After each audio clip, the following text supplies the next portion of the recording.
Hello dear students, you are boarding science train. और इस सफ़र पे हम लोग पढ़ रहे हैं मैग्नेटिक इफेक्ट ऑफ करंट। तो पीछे के लेक्चर से हम लोग एम्पियर्स लॉ लास्ट लेक्चर में देखे और बाकी जो एप्लीकेशंस था उसका वो सब देख रहे थे कि कैसे ये कई सिमेट्रिकल सिचुएशंस में पायोड सेवर्ट लॉ हेल्प नहीं करता है, एम्पियर्स लॉ हेल्प करता है। और फिर एम्पियर्स लॉ का रिश्ता मैक्सवेल के चारों इक्वेशंस का मामला है, उसमें से एक इक्वेशन एम्पियर्स लॉ है। ठीक है, मॉडिफाई किया उन्होंने कुछ, उसमें डिस्प्लेसमेंट करंट लाके, ये सब हम लोग लास्ट लेक्चर में देखे। तो टॉपिक को आगे बढ़ाते हैं और आज हम लोग सोलेनॉइड का जो बचा हुआ पार्ट था उसका मैग्नेटिक फील्ड देखेंगे और क्वेश्चंस लेंगे इस वीडियो में। ठीक, चलिए शुरू किया जाए। तो सोलेनॉइड के बारे में हम लोगों ने देखा था कि कैसे ये इस प्रकार से है हमारे लिए कि बहुत सारा सर्कुलर करेंट लूप है, करंट लूप, और सब इस प्रकार से सजे हुए हैं जैसे सबका एक्सिस सेम हो। हर लूप का सेंटर एक दूसरे से मैच कर रहा है और उसके वजह से ये सिलेंडर का एक्सिस एक बीच बीच में हम लोग ले सकते हैं। ठीक है, जब करंट फ्लो कराते हैं तो सब अपना अपना मैग्नेटिक फील्ड एक दूसरे के सपोर्ट में दे देता है। इसके वजह से अंदर में एक कांस्टेंट मैग्नेटिक फील्ड मिलता है। ध्यान रखिए, यहाँ पे इस साइड से है, ठीक है, तो इधर से निकल रहा है तो ऐसे बिहेव करता है कि सोलेनॉइड का एक साइड नॉर्थ पोल तो दूसरे साइड साउथ पोल।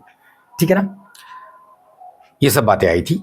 तो सोलेनॉइड इंपॉर्टेंट इसलिए हो जाता है क्योंकि ये हमें एक ऐसा मैग्नेट प्रोवाइड कर दे रहा है जिसको कि हम चाहे तो ऑफ कर दे, हम चाहे तो ऑन कर दे, और इसके बहुत ही वैरायटी ऑफ एप्लीकेशंस हैं साइंटिफिक फील्ड में। आइए, अब जब बात हुई कि अब इसके अंदर जो कांस्टेंट मैग्नेटिक फील्ड है वो देखा जाए कितना। तो अंदर में मैग्नेटिक फील्ड जो है वो अगर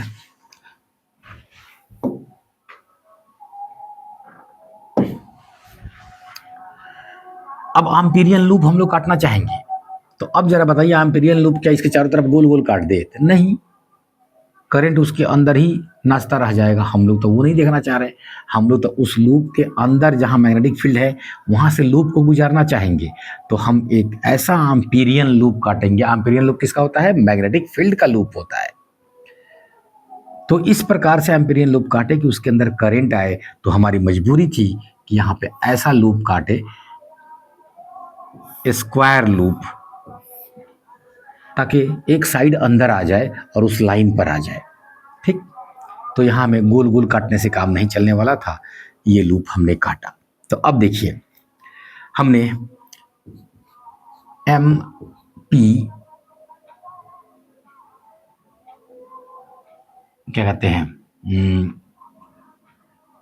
एल एम एन यहाँ दे देते हैं। साफ साफ के लिए हम इधर ले आते हैं। चलिए,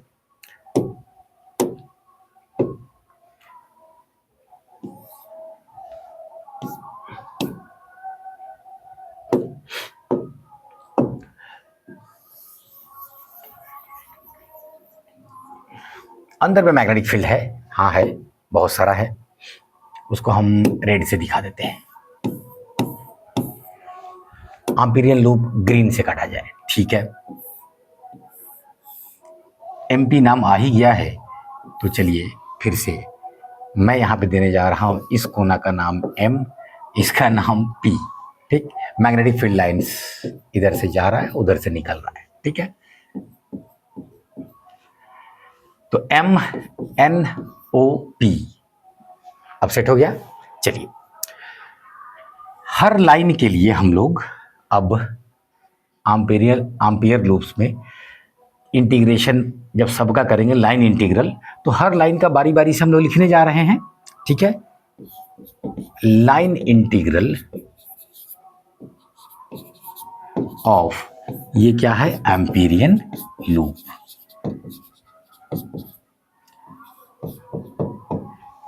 ठीक है, line integral of Amperian loop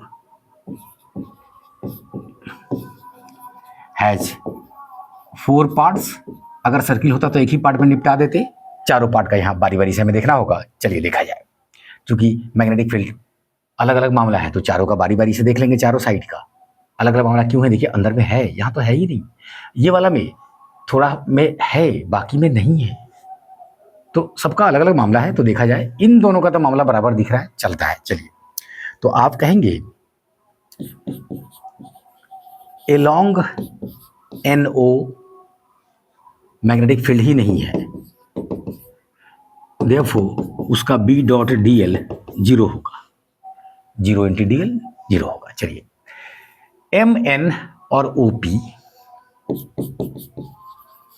along MN and OP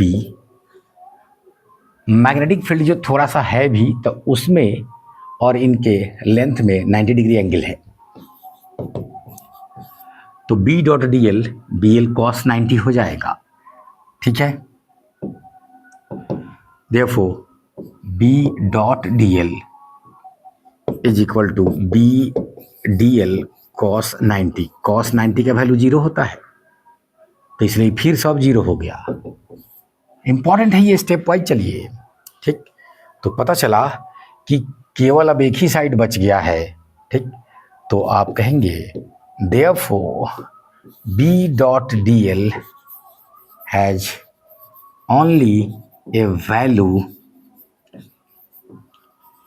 along MP sir, MP, ठीक है ना, MP, क्योंकि देख रहे हैं वो पूरा का पूरा साइड उसी फील्ड में है और दोनों के बीच एंगल 0 है, एंगल 0 है। तो आप कहेंगे कि B.dl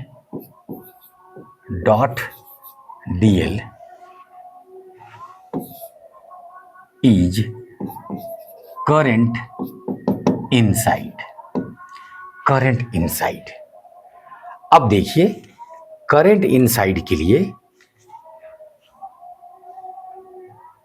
जितने सारे घुमावदार टर्न इसके अंदर से होके गुजर रहे हैं उसको हम I से मल्टीप्लाई करेंगे, I से मल्टीप्लाई करेंगे, ठीक है। क्योंकि I करंट आया था तो सब में I ही घूम रहा है और फिर बाहर I निकल जा रहा है। तो ये कितने सारे करंट इनसाइड आएगा, तो जितने सारे टर्न इस इनके L लेंथ में आएगा, ठीक है ना। यहाँ पे क्या है MP, तो उतने में जितना टर्न्स मौजूद होगा उतनी बार करंट इंटर कर रहा है उस लूप में, और वही तो आपको जोड़ना है और सब सेम डायरेक्शन में, इसलिए सब सीधा जुड़ जाएगा, सब सीधा जुड़ जाएगा। तो चलिए, अगर सोलेनॉइड का इनका तो पहले हम साइड हम कुछ भी ले लेते हैं, एक्स ले लेते हैं, तो सब के सब एक्स होंगे, एक्स होंगे, एक्स होंगे, ठीक। तो अगर सोलेनॉइड का, अच्छा यहाँ पे ऑलरेडी मैंने पेज ले रखा है, आइए यहाँ पे, तो B.dl जो आएगा वो μ0 I इनसाइड। अब I इनसाइड कितना होगा, तो आप कहेंगे I इनसाइड उतना ही होगा जितना number of turns in the loop multiplied by I, उतनी बार इंटर कर रहा है। अब लूप में कितने आएगा, तो आप कहेंगे कि अगर टर्न्स पर यूनिट लेंथ हमें पता हो तो ये वाले लेंथ में कितना आएगा, x लेंथ में हम ये लिख सकते हैं मल्टीप्लाई करके। तो turns per unit length, number of, ये टोटल टर्न्स को अगर हम सोलेनॉइड के लेंथ से डिवाइड कर दे तो number of turns per unit length हो जाएगा, और इसको x से मल्टीप्लाई कर दे तो वो आ जाएगा वैल्यू जो वहाँ पे करंट उतनी बार घूम के जा रहा है वहाँ से, ठीक है ना। और तब इंटू I कर देंगे, क्लियर।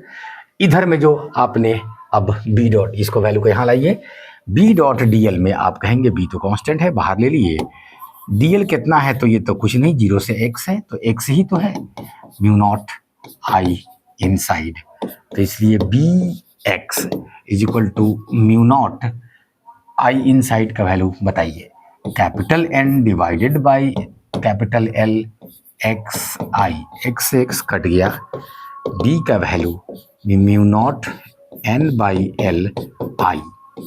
ये क्या है तो कहिएगा number of turns per unit length है। ठीक, तो क्यों नहीं किसी दिए हुए सोलेनोइड के लिए तो number of turns per unit length constant होगा। टर्न्स पर यूनिट लेंथ का फील कैसे करना है, तो कितना घना है, ये सब कितने पास पास है, उतना ही number of turns per unit length होगा। तो क्यों नहीं उसको कुछ और नाम दे दिया जाए, और वो फेमस छोटा एन देते हैं। और ये इतना इम्पॉर्टेंट रिलेशन है कि ये आपके ज़बान पे रहनी चाहिए any time. Mu not N I, mu not N I, और एन कहते समय आपको बोलना है कि ये छोटा वाला एन जो है ये number of turns per unit length है, पर यूनिट लेंथ है। ठीक है ना। इन सारे कंसिडरेशन में हमने सोलेनोइड का जो टोटल लेंथ है वो ठीक ठाक माना है। ऐसा ना हो कि सोलेनोइड का रेडियस इतना बड़ा ले लिए, ठीक है, कि उसके सामने लेंथ कंपेरेबल हो जाए। ना ना ना, इन सब में कंसिडरेशन क्या है, और जब तक आपको बोला नहीं जाए यही सोचना है, यही बोलना है, जब तक तो का नहीं है। तो कंसिडरेशन ये है कि एल बहुत बड़ा है डायमीटर या रेडियस से, और डायमीटर और रेडियस ऑफ दी सोलेनोइड। अरे ऐसा मानेंगे तब ना आपको मैग्नेटिक फील्ड अंदर में कहीं आप देख रहे होंगे तो सब एक जैसा मिलेगा। अगर आप किनारे की तरफ आने लगेंगे तो ये देखिए अंदर से ही अब ये थोड़ा थोड़ा घूमना शुरू कर दिया। तो इन जगहों पे मैग्नेटिक फील्ड ऐसे कांस्टेंट नहीं है, इन जगहों पे कांस्टेंट नहीं है, बाहर में भी देखो कांस्टेंट नहीं है, घूमना शुरू कर दिया। तो इसलिए लेंथ इतना लेना है कि किनारा से दूर हो आप। ठीक, तो इसलिए ये जो फील्ड आपने फाइनली निकाला है, जो कि सीधे आप कह देते हैं कि सोलेनोइड के अंदर कितना मैग्नेटिक फील्ड है, म्यू नॉट एन आई। ठीक है, तो ये कहाँ है, तो इनसाइड है, और ये अवे फ्रॉम द एंड्स है, किनारे पे नहीं है, क्योंकि किनारे पे जाके फील्ड लाइंस फैलने लगते हैं, फील्ड कमजोर होता है। ठीक है ना, और इसीलिए आप कहते हैं B field at one end, और वो मैथमेटिकली जब निकाला जाता है तो आप कहते हैं B field at one end. ठीक, जिसको कि बी एंड कह देंगे, ये एग्जैक्टली उसके आधा आता है, उसके आधा आता है। ठीक है, चलिए क्वेश्चन भी लेना है हम लोग को, आगे बढ़ जाते हैं। एट वन एंड अभी देखा हम लोगों ने। ठीक है, एक क्वेश्चन छोटा सा लीजिए पहले। 0.8 मीटर लॉन्ग सोलेनोइड है और 800 टर्न्स है। हाँ बहुत बढ़िया। अरे लेंथ 0.8, कैपिटल एन दे दिया 800, तो इसलिए स्मॉल एन हम पहले ही निकाल ले कि 800 डिवाइडेड बाई 0.8, तो ये 1000 आ रहा है। देखिए 8000 बटे 8, 1000 आ गया। फाइंड द, अच्छा okay, has a field density मतलब मैग्नेटिक फील्ड डेंसिटी। ठीक, has a field density of इतना टेस्ला। ध्यान रखिए, ये फील्ड डेंसिटी जब यहां टेस्ला में दे दिया तो ये मैग्नेटिक फील्ड है, और मैग्नेटिक फील्ड जो है वो किसका डेंसिटी होता है, तो फ्लक्स का होता है। ध्यान रखिए, तो यहाँ पे सुंदर लगता अगर आप फ्लक्स डेंसिटी बोलते तो, क्योंकि फील्ड डेंसिटी थोड़ा कंफ्यूजिंग वर्ड हो जाता है, ठीक, एनीवेज जो मैग्नेटिक फील्ड चाहिए था वो दे रखा है, तो आप कहेंगे B is equal to mu not N I. ठीक, आई पूछ रहा है तो B by mu not N, B दे रखा है 2.52 into 10 to the power -3, mu not का value 4 pi into 10 to the power -7, N का वैल्यू अभी भी निकाले हम लोग 1000। ठीक है ना, ये ऊपर जाकर -6 हो जाएगा, अच्छा पहले यहीं तो कर लीजिए ना, ये -4 था, ठीक, -1 बच जाएगा इससे, जब इसको फरियाएंगे तो -1 ऊपर जाके +1 हो जाएगा, तो 25.2 और यहाँ 4 गुना पाई का वैल्यू 3.14, तो 4 3 12 दशमलव कुछ और इसके ये 2 गुना आ रहा है, तो ऑलमोस्ट ये हो सकता है कि एग्जैक्ट आ जाए, तो आप कोई बात नहीं, देख लेंगे आप। 2 टेस्ला 2 एम्पियर करंट निकालने के लिए कह रहा है और ये एग्जैक्ट आता हुआ दिख रहा है, 2 एम्पियर आंसर है।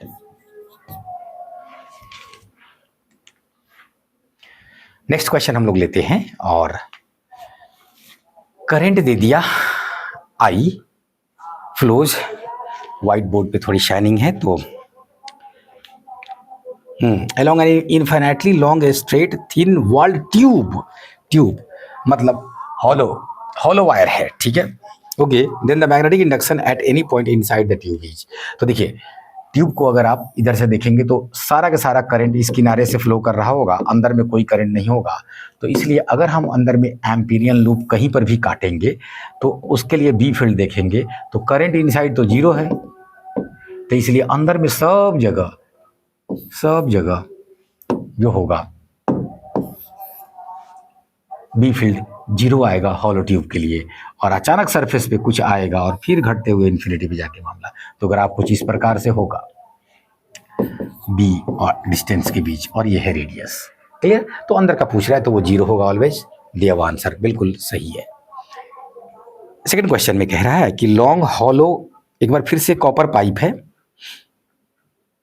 द मैग्नेटिक फील्ड देखिए एक चीज का ध्यान रखिएगा, जब क्वेश्चन सामने आए तो कोशिश कीजिएगा कि ज़्यादातर जगह आप पॉज करके एक बार बनाने की भी कोशिश कीजिएगा, पढ़ने की कोशिश कीजिए, क्योंकि मैं तो स्पीड में चलता रहूँगा, कोशिश रहती है कम समय में आपको ज़्यादा से ज़्यादा सिखा सकूँ, लेकिन आप वीडियो पॉज करके वहाँ पे देख लिया करें, एक बार खुद से भी सोच लिया करें, अगर स्टेटमेंट वाला क्वेश्चन है तो, और कैलकुलेशन वाला भी हो तो आप कैलकुलेट करें, तब आपका लर्निंग बेहतर होगा। याद रखिएगा, आप जितना रफ कीजिएगा उतना स्मार्ट होते जाइएगा। एक बार फिर से हॉलो कॉपर वायर है, अब पूछ रहा है मैग्नेटिक फील्ड इस वायर की वजह से, अरे तो केवल बाहर में होगा, अभी भी ग्राफ देखे हैं, ओनली आउटसाइड। तीसरा में करंट का वैल्यू सम एम्पियर दे रहा है 1/2 pi, long straight conductor, the line integral of magnetic induction, हाँ मैग्नेटिक इंडक्शन मतलब मैग्नेटिक फील्ड ही, ठीक है ना, around a closed path enclosing the current carrying conductor is, तो कुछ नहीं, आप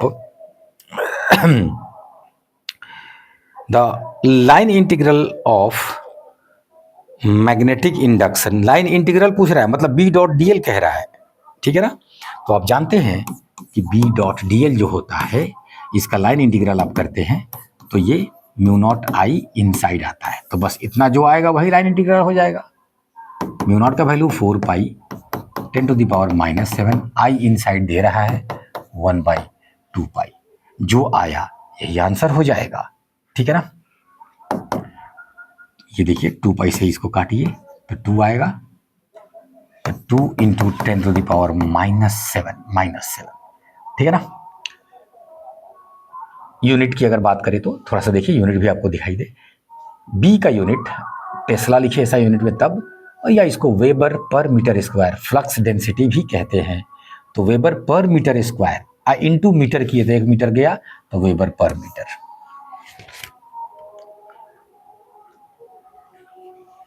स्टेटमेंट 4 है,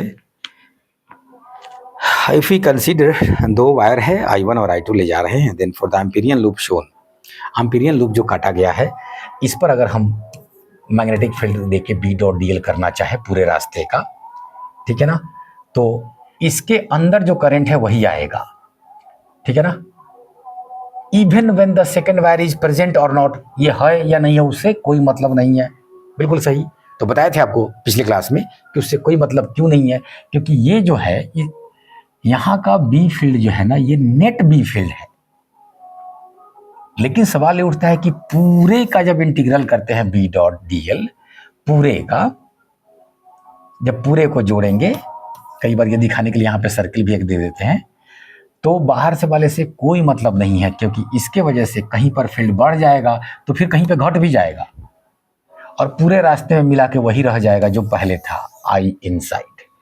क्लियर? तो कारण जरा देखिए तो, एट सम पॉइंट्स स्टेटमेंट 2 में magnetic fields of both wires oppose each other and add up to some points. हाँ, कहीं पे अपोज कर रहा है, कहीं पे जुड़ जा रहा है। अरे बिल्कुल कारण ही दे रखा है। तो ना सिर्फ ये दोनों स्टेटमेंट सही है, बल्कि एक्सप्लेनेशन भी है। ध्यान रखिएगा, ये क्वेश्चन में आपसे नहीं पूछा है कि एक्सप्लेनेशन है कि नहीं, लेकिन है।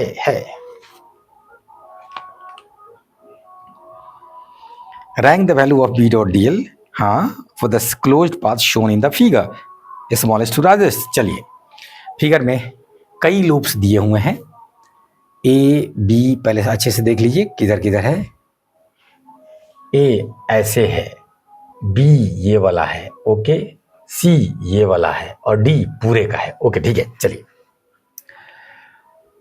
करंट ये आपकी तरफ आ रहा है, मैंने बोर्ड से बाहर, और ये क्रॉस है तो बोर्ड के अंदर। चलिए, ए को देखते हैं। तो ए के लिए जब लिखेंगे तब म्यू नॉट आई इनसाइड लीजिए उसका। तो ए ये है ना, 2 एम्पियर अंदर और 2 एम्पियर बाहर, तो हो गया 0। तो इसलिए इनके लिए बी डॉट डी एल का वैल्यू लड्डू। ओके, बी के लिए देखा जाए, बी ये वाला लूप है, तो इसके अंदर 2 करंट है, 2 एम्पियर और 3 एम्पियर, और दोनों आप ही की तरफ आ रहा है, तो दोनों जुड़ेगा। तो ये म्यू नॉट इंटू 5 हो जाएगा, 3 2 5 हो जाएगा। ठीक। सी में है 2 एम्पियर और 3 एम्पियर, 2 भाग रहा है और 3 आ रहा है, उल्टा है तो घटेगा, 3 में से 2 गया 1। डी में सब करंट अंदर ही आ गया, तो जोड़ लीजिए, ये और ये जुड़ेगा तो 3 2 5 में से 2 गया 3। सबसे बड़ा ये है, सबसे छोटा 0 है, उसके बाद ये है। देखिए, ए बी सी डी हम लोग सब निकाल लिए। तो चलिए, सबसे बड़ा बी है, बड़े से छोटे से बड़ा बोल रहा है, तो सबसे बड़ा बी, लास्ट में बी आना चाहिए, तो लास्ट में बी है। उसके बाद डी है, तो बी के बगल में डी दिया हुआ आंसर बिल्कुल सही। पढ़िए, करंट आई है, बह रहा है, infinity long straight and thin walled pipe. Thin walled pipe है, मतलब हॉलो है रे, ठीक है। तो the magnetic field at any points inside the pipe is 0। बिल्कुल सही, magnetic field at all points inside and same but not 0 ना, अंदर में है, ये नहीं है फील्ड। आज ही चर्चा हो चुकी है, ये एक प्रकार का रिपीटेटिव क्वेश्चन हो गया। आगे बढ़ते हैं। क्वेश्चन में कह रहा है, क्वेश्चन नंबर 7 में करंट आई है, ठीक है बाबा। The loop has 25 turns in part of helical loop on which arrows are drawn is outside the plane of paper. ठीक है, what is the value of B dot D L on the helical loop shown the figure. तो 25 turn है, तो 25 inside current I inside जो होगा, ये 25 into आई हो जाएगा, ठीक है ना। और बी डॉट डी एल का वैल्यू पूछ रहा है, तो बी डॉट डी एल आप जानते हैं एम्पियर्स लॉ से, म्यू नॉट आई इनसाइड है वो 25 आई है।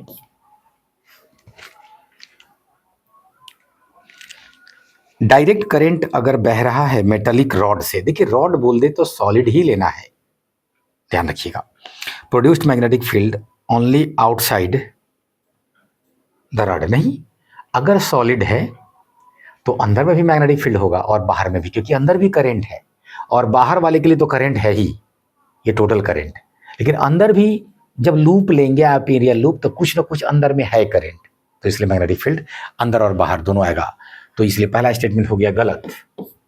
कह रहा है कि खाली बाहर होगा, नहीं, there is no flow of charge carrying inside, नहीं, अंदर में है, अंदर में चार्ज फ्लो कर रहा है।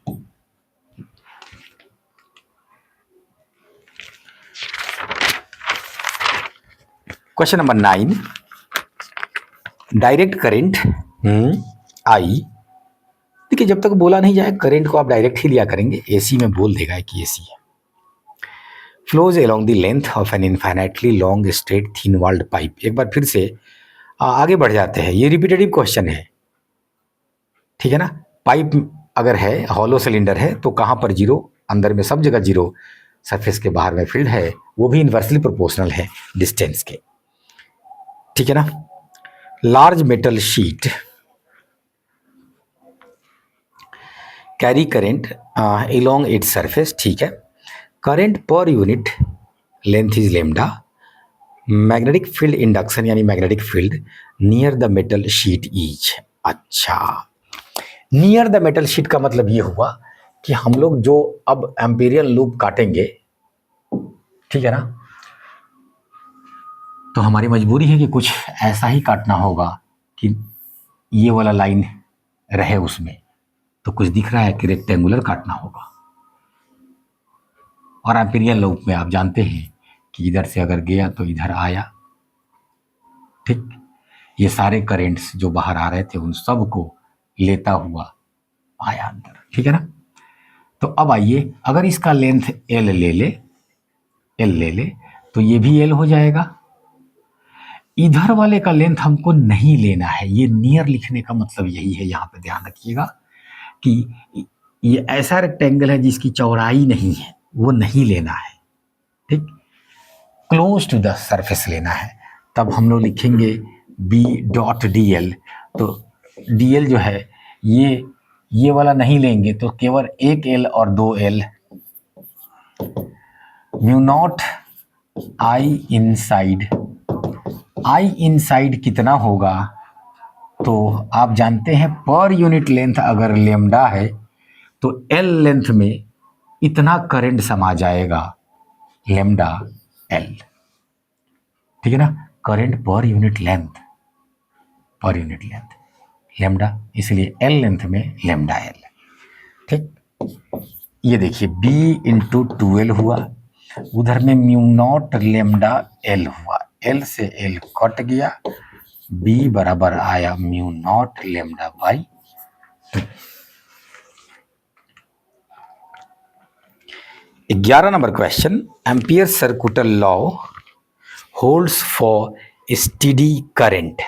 हाँ बिल्कुल, आप जब डायरेक्शन बार बार चेंज करने लगेंगे, करंट अगर कांस्टेंट नहीं लेंगे, तो फिर आप जगह जगह बी डॉट डी एल कैसे करेंगे, डायरेक्शन बार बार चेंज होगा तो प्लस माइनस होगा, तब तो उस समय देखना होगा। और एम्पियर साहब ने इसकी बात की नहीं, ठीक, जरूरत भी नहीं थी, क्योंकि एक डायरेक्शन में सेट कर दीजिए और फिर प्लस माइनस अगर होगा तो ठीक है, वो देख लीजिए। तो इसलिए स्टेडी करंट की बात उन्होंने की, तो ये करंट स्टेटमेंट को हम लोग करेक्ट लेंगे, बिल्कुल लेंगे। और आगे कह रहा है कि if a current of 5 ampere is flowing through a solenoid of length इतना, करंट दे दिया, टर्न्स इतना, और फुल स्टॉप के बाद कह रहा है कि रेडियस ऑफ द सोलेनॉइड कुछ दे रहा है, then magnitude of magnetic field inside the solenoid is इतना। तो ये तो निकालने के लिए कह रहा है, तो चलिए निकाल लीजिए। सबसे पहले ये कि मैग्नेटिक फील्ड जो होता है बी बराबर म्यू नॉट एन आई, मैंने बोला है कि इसको तो धड़ाधड़ एकदम याद कर ले रहिए, ठीक। तो म्यू नॉट एन क्या है, total number of turns 600, length कितना है 2, आई कितना है 5, तो ये हुआ मैग्नेटिक फील्ड इनसाइड।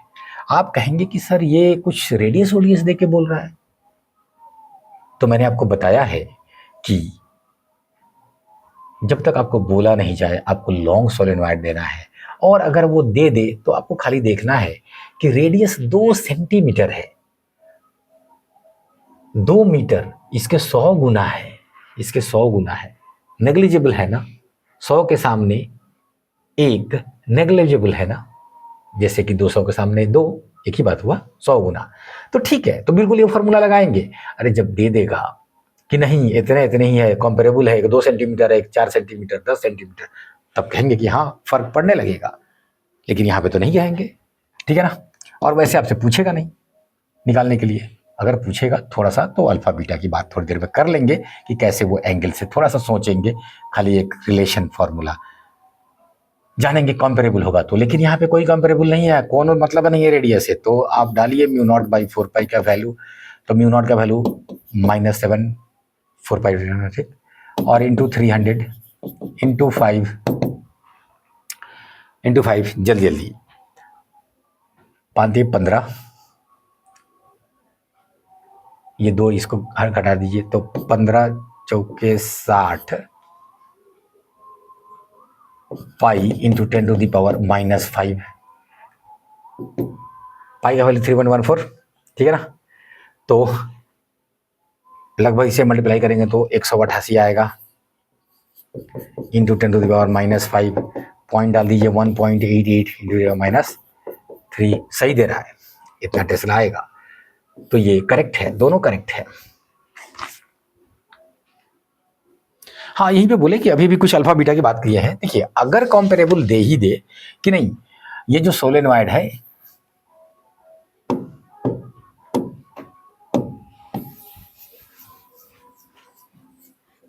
ये इतना लंबा नहीं है, इतना लंबा नहीं है, तब आप कहेंगे कि बी फील्ड जो इनसाइड होगा उसमें हम देखेंगे कि जो इसका एक्सिस है, एक एंड मिड पॉइंट से कितना एंगल बना रहा है और दूसरा एंड कितना एंगल बना रहा है, ये देखेंगे।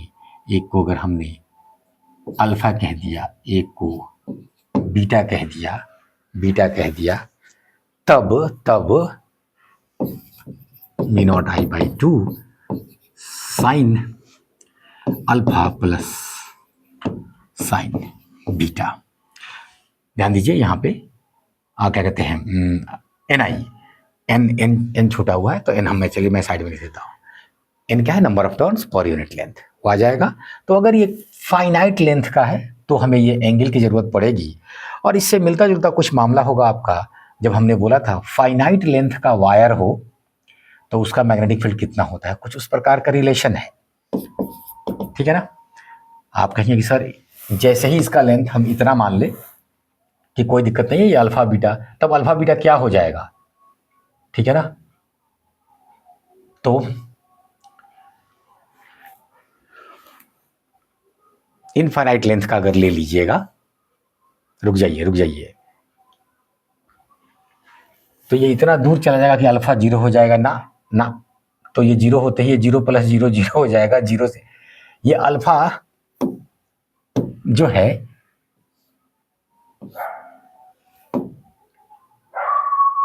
कहाँ गया, तब यहां से लेना है। अगर साइन में इसको एक्सप्रेस करना है तो ये अल्फा और इधर बीटा। अब तब आप कहेंगे कि इन्फिनिटी पे ले लेंगे तो अल्फा 90 डिग्री हो जाएगा, ठीक है ना। तो साइन 91, बीटा भी 90 हो जाएगा, 1 + 1 2, और 2 से 2 कट जाएगा, और लॉन्ग सोलेनॉइड के लिए म्यू नॉट NI बाकी रह जाएगा। ठीक जा रहे हैं, ओके। चलिए अगला क्वेश्चन देखा जाए। ये लीजिए, कुछ साइन अल्फा साइन बीटा आ ही गया, इनकरेक्ट पूछ रहा है। Finite length of this solenoid, अभी देखिए mu naught NI by 2 sine alpha sign beta, अभी देखिए जस्ट, ओके ठीक, तो ये करेक्ट है। इनफाइनाइट लेंथ सोलेनॉइड का म्यू नॉट NI करेक्ट है। इनसाइड द सॉलिड सिलेंडर के अंदर जो मैग्नेटिक फील्ड है वो सेंटर से दूरी के डायरेक्टली प्रोपोर्शनल होता है, पढ़ा चुके हैं, आपको ग्राफ याद हो। Inside directly proportional, outside inversely proportional, ठीक है ना।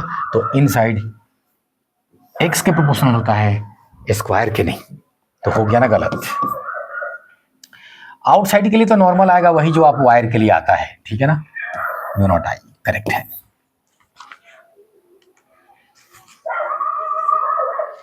क्वेश्चन नंबर 13,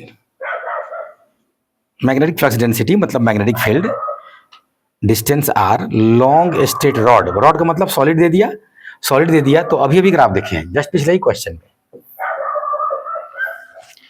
ये मैक्सिमम कहां पे होता है, तो कहिएगा जस्ट एट द सरफेस, मतलब radius distance from the centre. Magnetic field पैदा किया गया करंट कैरिंग सोलेनॉइड से is independent of its length and cross sectional area, हाँ बिल्कुल ठीक है ना।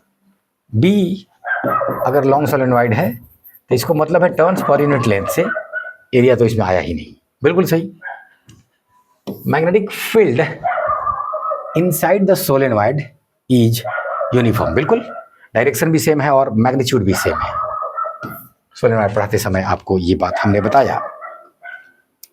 अगला क्वेश्चन फिर से सोलेनोइड पे, लेंथ दे रखा है, रेडियस दे रखा है, यानी मेरे वो 500 टर्न्स, ठीक है।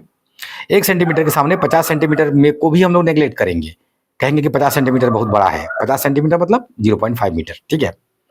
इट कैरीज अ करंट इतना, what is the magnetic field inside the solenoid, तो बी बराबर mu not N I calculate करने के लिए कह रहा है, आप निकाल लेंगे, कोई बड़ी बात नहीं। जब ये लॉन्ग सोलेनोइड जैसा हम लोग लेंगे, बिल्कुल लेंगे, ठीक। तो आप कहेंगे म्यू नॉट का वैल्यू डालेंगे, एन क्या है, तो number of turns 500 divided by length 0.5, current दे रहा है 5 एम्पियर, ठीक है ना। रेडियस से कोई मतलब नहीं, इसका वैल्यू निकालिए, आंसर पे पहुंचिए।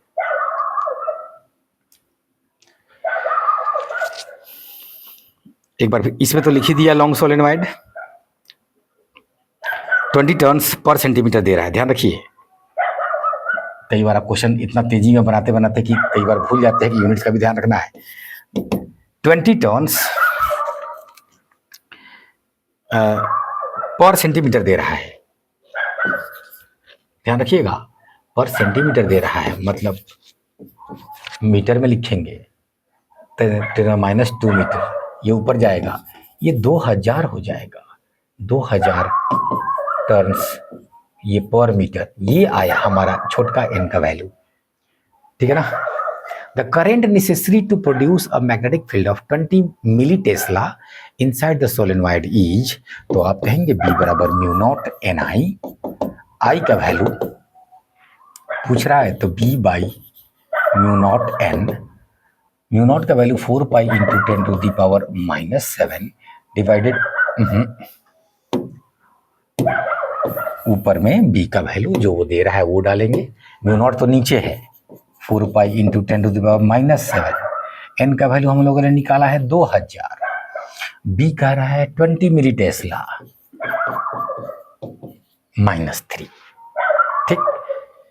चलिए ये देखिए -3 तो -4 यहाँ बच जाएगा, -4 में से 3 इसका खिला देते हैं इसको, तो -1 बच जाएगा, ऊपर जाके +1 हो जाएगा, तो इसलिए ऊपर में 200, ठीक जा रहे हैं। नीचे में यहाँ 2 बचा हुआ है, ये 4 पाई बचा हुआ है, तो 8 पाई 25/पाई, ठीक। वैल्यू डालने के लिए कह रहा है क्या, ठीक, अप्रोक्सीमेटली में कह रहा है आंसर, तो पाई के वैल्यू 3.14 डालिए, तो 8 3 24, लगभग 8 एम्पियर करंट आ रहा है।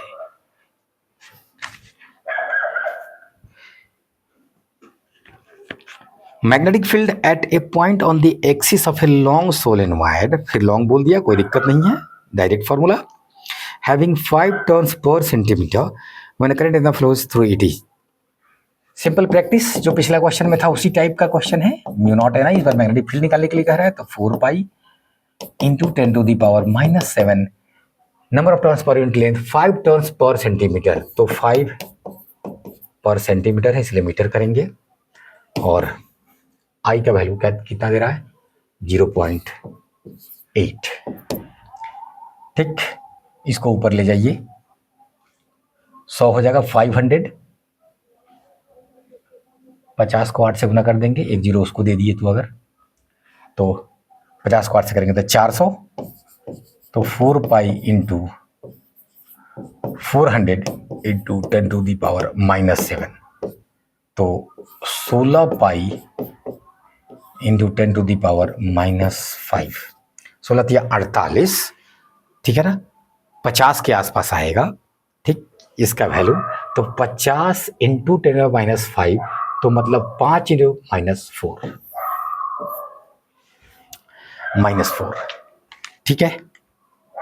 तो इसी के साथ हम लोगों ने एक बेसिक कॉन्सेप्ट का के साथ साथ क्वेश्चन प्रैक्टिस किए सोलेनॉइड को जाने आज, और उसके बाद क्वेश्चंस अब तक जो पढ़े हैं चैप्टर में उन सब से रिलेटेड, स्पेशली एम्पियर्स लॉ और सोलेनॉइड पे क्वेश्चन सॉल्व किया आज। पीछे भी एक डिस्कशन ले चुके हैं, उसको भी जाए, एक एक क्वेश्चन करके देखें, आप बनाए। सवाल ही नहीं उठता है कि आपका चैप्टर तगड़ा ना हो जाए, दावा है मेरा। आप आराम से समय दीजिए, एक एक वीडियो पे रुकिए, जहां जहां लगे सोचने के लिए वीडियो को पॉज कीजिए, ठीक, रफ कीजिए, फिर आगे बढ़िए। कॉन्सेप्ट के लिए इस चैप्टर का कहीं और भटकने की जरूरत नहीं पड़ेगी। मिलते हैं अगले क्लास में। Thank you.